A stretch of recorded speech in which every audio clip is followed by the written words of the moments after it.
देश की वित्त मंत्री निर्मला सीतारमण ने 7वीं बार देश का आम बजट पेश कर दिया है। इसको लेकर एक्सपर्ट अपनी अपनी तरफ से राय रख रहे हैं कि अलग अलग वर्गों के लिए यह बजट कितना हितकर होगा। लेकिन हम मौजूद हैं काशी हिंदू विश्वविद्यालय में और बीएचयू के छात्रों से जानेंगे कि वो इस बजट को लेकर क्या कहेंगे, क्या उनकी जो उम्मीदें थी, आकांक्षाएं थी, उस पर यह बजट जो है वो खरा उतरा है कि नहीं, हम उनसे जानेंगे। क्या नाम है सर आपका? जी, मेरा नाम अश्वनी चौहान है। अश्वनी जी, आपने देखा होगा निर्मला सीतारमण जी संबोधित कर रही थी हमारे संसद से, पहले तो इस बजट को कैसे देख रहे हैं? जी, बजट में जो अब तक मैं समझा हूँ उसमें जिन विषयों पे प्रायोरिटी दी है सरकार ने, वह किसान हो, महिला हो और युवाओं के लिए स्पेशल प्रायोरिटी है। उसके अलावा जो गरीब हैं उनके लिए भी प्रायोरिटी सरकार ने रखी है। गरीब के लिए? हाँ जी। अच्छा, एक छात्र हित के लिए सरकार ने कितना ध्यान दिया? छात्रों की अगर हम बात करें तो इस बार जो है स्किल और रोज़गार के लिए स्पेशल ध्यान दिया गया है। चाहे वो 1000 ITI नए खोलने की घोषणा हो या फिर PM इंटर्नशिप के द्वारा 5000 रुपये में मिलने के साथ साथ टॉप 500 कंपनियों द्वारा जो इंटर्नशिप की बात की है वह भी बहुत सुखद है। इंडस्ट्रियल पार्क बनेंगे, 100 इंडस्ट्रियल पार्क की घोषणा है, जिसमें 12 इंडस्ट्रियल पार्क जो इंडस्ट्रियल कॉरिडोर्स के निमित्त बनेंगे, तो उनसे रोज़गार बढ़ने की काफ़ी बड़ी संभावनाएं हैं।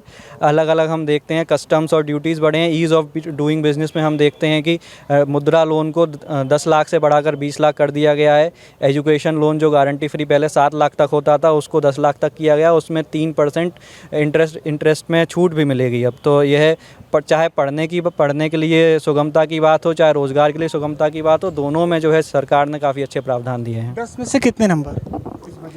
10 में से 9 नंबर। 10 में से 9 नंबर।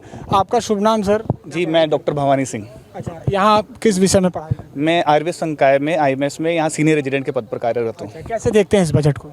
यह बजट मैं मुख्यतः स्वास्थ्य सेवाओं के हिसाब से इस बजट को देखा है। तो स्वास्थ्य सेवाओं में यह बजट काफ़ी हद तक सफल रहा है, जो मैं समझ पाया हूँ अभी तक। इसमें जो मेडिकल इक्विपमेंट्स हैं उनकी जो टैक्स था वह 15 से घटा के 5% किया है, जिसका सीधा लाभ हमारे भारत के जनमानस को मिलने वाला है। जिसमें जैसे डायग्नोस्टिक प्रोसीजर्स की जो मशीनें हैं, अगर वह सस्ती होगी तो डायग्नोस्टिक प्रोसीजर सस्ते होंगे, और जो रिपोर्ट्स जो करवाने जाते हैं लोग, एक्सरे वगैरह, तो उनका रेट कम होगा, डेफिनेटली कम होगा आने वाले समय में। इसके अलावा जो कैंसर पेशेंट्स हैं उनके लिए 3 और मेडिसिन को, जो पहले कस्टम फ्री थी, उनके अलावा 3 और मेडिसिन को कस्टम फ्री किया गया है, जो कि बाहर से इंपोर्ट होती थी।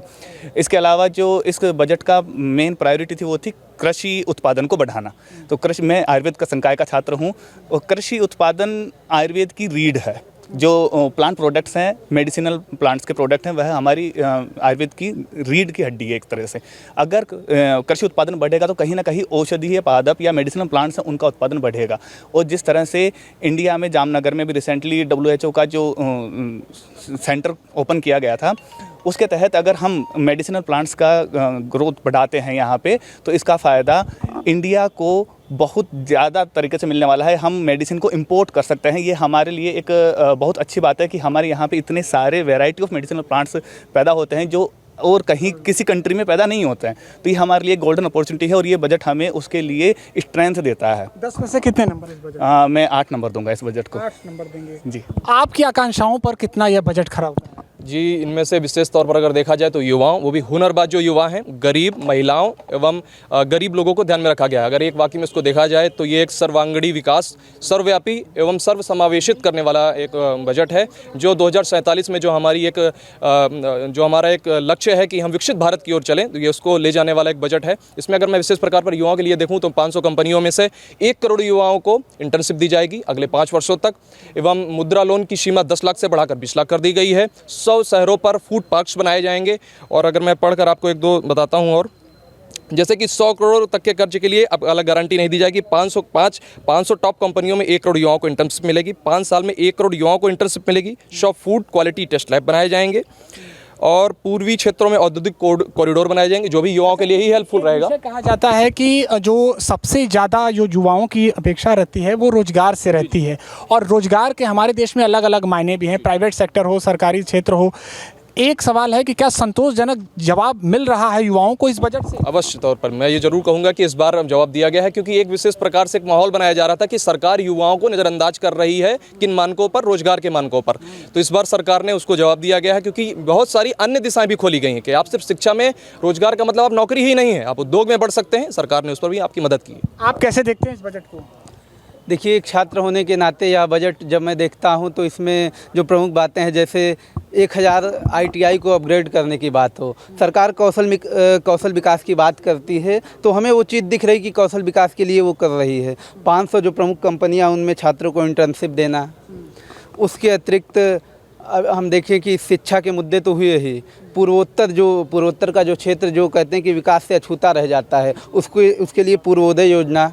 अच्छा, कुछ लोगों का ये भी कहना है कि ये सीधे सीधे पॉलिटिकल बेस्ड बजट भी लग रहा है। जैसे कुछ राज्यों को, हालांकि उनकी मांग थी, ठीक है हमारे ही वो देश के राज्य हैं, लेकिन आंध्र प्रदेश हो, बिहार हो, उनको इतने बड़े प्रोजेक्ट पर आधारित करना, तो ये उसको जोड़ रहे हैं कि ये पॉलिटिकल बजट। आप कैसे मानते हैं इसे?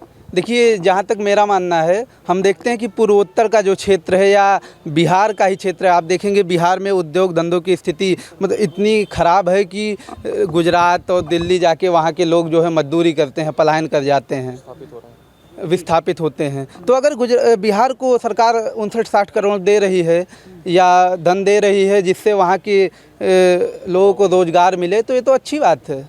इसमें क्या राजनीति? अभी मैं आपको बताऊं, मैं देख रहा था ट्विटर पे कि कांग्रेस के एक बहुत बड़े नेता पी चिदम्बरम जी का ट्वीट, वो कह रहे हैं कि यह जो बजट है कांग्रेस के घोषणा पत्र जैसा लग रहा है। तो इसका मतलब वो मानते हैं कि कहीं ना कहीं हमारी नीति को भारतीय जनता पार्टी अपना रही है और इस फैसले को जो है, इस बजट को सही ठहरा रहे हैं। बिल्कुल ऐसे मुद्दे हैं कि जो जनता के विकास के मुद्दे थे, जो वो सरकार भी चाहती थी, ये सरकार भी उस पर काम कर रही है। आप कैसे देखते हैं भाई साहब? पहले बताइए, उम्मीद क्या थी? अगर जब पहले आज सुबह उठे होंगे तो एक छात्र होने के नाते कुछ सोचे होंगे कि नहीं सरकार हमारे लिए ये कर दे, सरकार हमारे लिए कुछ विचार कर दे, तो वैसा कुछ रहा बजट? जी, उम्मीद से खरी उतरी है यह बजट हमारे, और बजट में लगभग सभी चीज़ें हमारी उम्मीद पे ही रही है।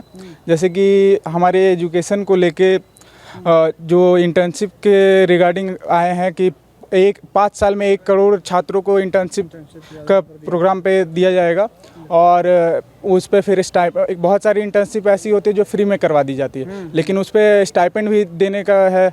तो ऐसे ही 10 में से कितने नंबर? 10 में से 9 नंबर। 10 में से 9 नंबर। सभी लोग तो ऐसा तो नहीं कि पार्टी विचारधारा से बहुत प्रभावित है, इसलिए आप कैसे देखते हैं? पहले तो मैं अपना परिचय देना चाहता हूँ। मेरा नाम शिवान सिंह है और मैं काशी हिंदू विश्वविद्यालय के पर्यटन का छात्र हूँ। इस बार जो बजट आया है, उस बजट में पर्यटन को सबसे अधिक बढ़ावा दिया गया है। बिहार में राजगीर को, जो कि सबसे मुख्य डेस्टिनेशन माना गया है, और महाबोधि टेम्पल जो बोध गया में है, उसके लिए एक अच्छा बजट पास किया गया है। फिर उसके बाद जो काशी विश्वनाथ है, उसके तर्ज पर बिहार के जितने गलियारे हैं उसको बनाने का मुख्य कार्य किया गया। और रही बात छात्रों की, छात्रों के लिए इस बार 1 करोड़ इंटर्नशिप छात्रों को दिया जाएगा, जो कि हर मंथ उनको 5000 रुपये इंटर्नशिप दिया जाएगा।